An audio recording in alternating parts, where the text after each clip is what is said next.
disampaikan oleh lembaga survei berbasis di Australia ini, ada 3 poin yang ingin saya ungkapkan di sini. Yang pertama terkait dengan isu keberlanjutan, perbaikan dan perubahan. Yang berikutnya data dari lembaga survei itu, selain permasalahan kecenderungan masyarakat menginginkan perbaikan dan perubahan, poin kedua yang bisa kita ambil adalah tentang keterpilihan dari 3 nama yang disurvei atau yang banyak muncul di berbagai survei hari ini. Yaitu ini yang tidak terukur oleh survei adalah pergerakan teman-teman. Saya sampaikan kemarin kepada teman-teman dalam konferensi pers, kita ada 2 keyakinan, ada 2 optimisme. Satu, optimis bahwa Mas Anies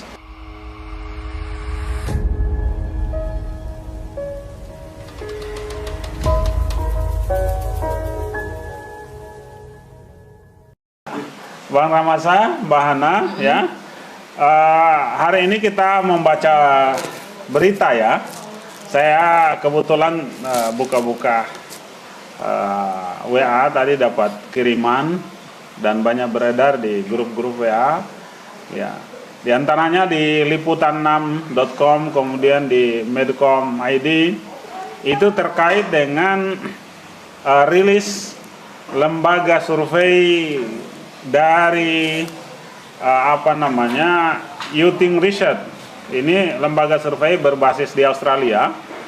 Jadi ini lembaga survei internasional. Karena dia, menurut saya karena dia internasional, poin nomor 1 yang perlu harus kita garis bawahi, mudah-mudahan tingkat objektivitasnya lebih tinggi. Ya, tidak ada kepentingan pragmatis afiliasi dengan salah satu partai politik ataupun kepentingan lokal di Indonesia. Menurut saya ini kita bisa lebih punya garansi ya tinggi dibanding mungkin yang terafiliasi pada salah satu partai khususnya ataupun salah satu calon. Ya, kalau kita lihat hasil yang disampaikan oleh lembaga survei berbasis di Australia ini, ada 3 poin yang ingin saya ungkapkan di sini. Yang pertama terkait dengan isu keberlanjutan, perbaikan dan perubahan.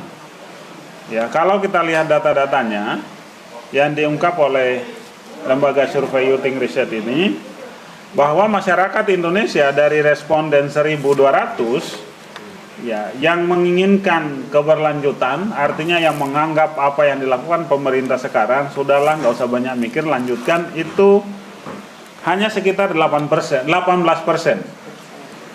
Ya, kemudian yang menginginkan perubahan, ya, ini katakanlah keberlanjutan itu ekstrim kiri 18%, perubahan sayap kanan ini 20%. Sedikit lebih besar daripada yang menginginkan keberlanjutan. Berikutnya adalah yang menginginkan apa yang sudah dilakukan oleh Pak Jokowi sekarang, yang baik diteruskan, ya, yang kurang baik diperbaiki. Itu sekitar 62%. Jadi dalam terminologi Mas Anies, ya, yang selalu beliau bahasakan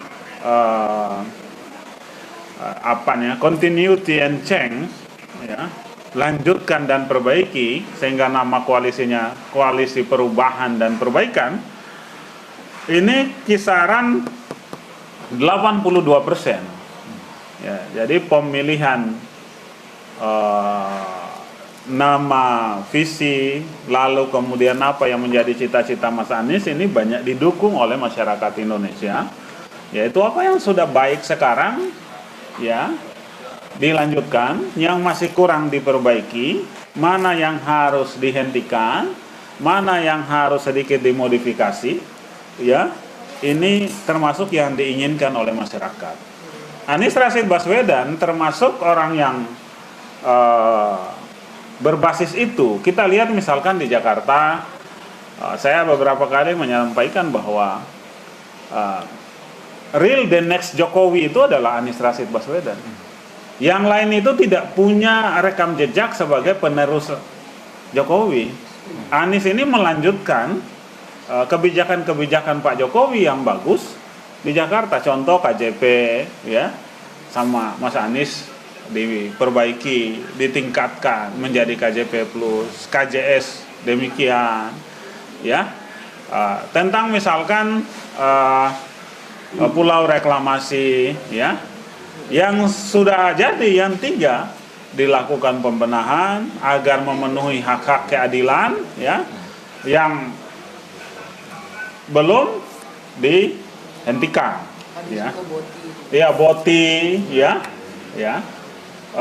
Dan banyak ya yang memang baik diteruskan oleh Mas Anies, tapi tidak sedikit juga yang kurang baik juga ada yang dibenahi. Contoh misalkan yang dihentikan apa? Yang penutupan, contoh kayak penutupan Alexis ya.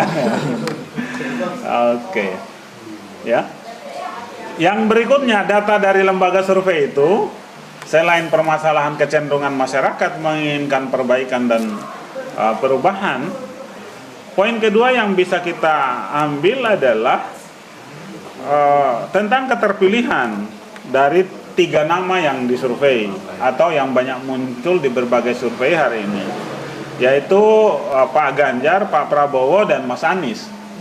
Ya kalau kita lihat survei-survei lokal kan sangat jomplang sekali, dan perubahan itu antara 1 bulan dengan bulan berikutnya, waduh, mobilisasinya tinggi sekali angka-angkanya itu. Tapi kalau kita lihat dari lembaga survei ini, Pak Ganjar itu 34%, Pak Prabowo 33%, Mas Anies 27%, margin error 2,8, kita genapkan 3 lah. Artinya ketiga ini sebenarnya sama, masih dalam margin error selisihnya itu. Ya, sehingga ini bagi kita relawan Mas Anies harus dijadikan sebagai cambuk untuk bekerja terus-menerus ya.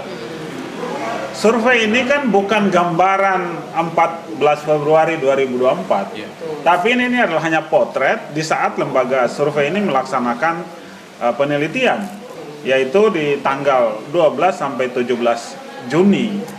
Ya, jadi ini memberikan semacam semangat bagi kita, teman-teman para relawan, untuk terus giat bekerja, mensosialisasikan Mas Anies dari rumah ke rumah, dari kampung ke kampung. Jadi poinnya yang pertama tadi, ini bahwa lembaga yang melaksanakan, lembaga luar yang menurut saya karena dia tidak punya kepentingan, ya lebih netral lah menurut kita, dan sehingga turunannya bisa lebih objektif. Ya, hasilnya ternyata nomor 1 yang menginginkan perbaikan dan perubahan itu 82%, ya, lebih besar ya. Yang berikutnya selisih ketiga kandidat yang hari ini muncul itu perbedaannya tidak terlalu signifikan, sangat berbeda dengan yang banyak digambarkan oleh survei-survei lokal saat ini. Ya, mana yang objektif dan mana yang subjektif biarlah masyarakat atau publik bisa menilai. Kejujuran para pemilik lembaga survei lah yang kita minta kan gitu. Poin berikutnya yang bisa kita baca dari survei ini juga adalah dukungan partai. Ini menarik ya. Ternyata partai yang banyak dipilih oleh masyarakat itu memang nomor 1 PDIP, nomor 2 Gerindra, nomor 3 Golkar, nomor 4 Nasdem.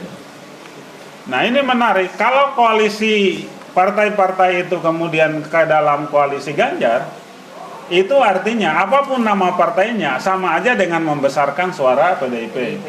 Ya. Kalau koalisi partai-partai itu kemudian ke dalam koalisinya Prabowo, ya, sebenarnya bagi partai adalah berkontribusi untuk membesarkan suara Gerindra, bukan untuk suara partai itu. Ya, jadi yang terbaik adalah masuk ke dalam koalisi Anies, karena Anies bukan salah satu kader partai, sehingga kompetisi pembagian suara itu, ya Golkar kalau gabung di Anies punya potensi untuk menjadi partai besar, Nasdem gabung di Anies punya potensi untuk menjadi partai besar, Demokrat pun demikian, PKS pun demikian. Ini sebenarnya adalah angin bagus buat Golkar ya, buat Nasdem, buat PKB ya. Apalagi yang sudah ada di dalam koalisinya Mas Anies misalkan, ini bagus sekali. Itu data-data yang hari ini kita bisa baca. Teman-teman bisa coba buka mungkin beritanya ya, ada di liputan6.com ya. Nanti juga mungkin kita perlu naikkan tulisan terkait ini ya. Gitu, barangkali ada info-info lain dari Mbak Ana, dari Bang Ramasa. Iya, sedikit melihat berbagai hasil survei ya. Ya saya pikir tidak terlalu risau, kita paham lah ya. Di survei ini kan tergantung. Segala tergantung. Siap. Kita flashback ke Pilkada DKI ya. Kita flashback ketika Pak Anies Pilkada DKI Jakarta. Dari survei beliau selalu dalam posisi urutan terjauh. Nah, 3 kalah melulu. Nah, alhamdulillah terbukti pada hari H nomor 1. Jadi cara untuk menang adalah, ini yang tidak terukur oleh survei adalah pergerakan teman-teman. Saya sampaikan kemarin kepada teman-teman dalam konferensi pers, kita ada 2 keyakinan, ada 2 optimisme. Satu, optimis bahwa Mas Anies pasti dapat pintu untuk maju sebagai kontestasi.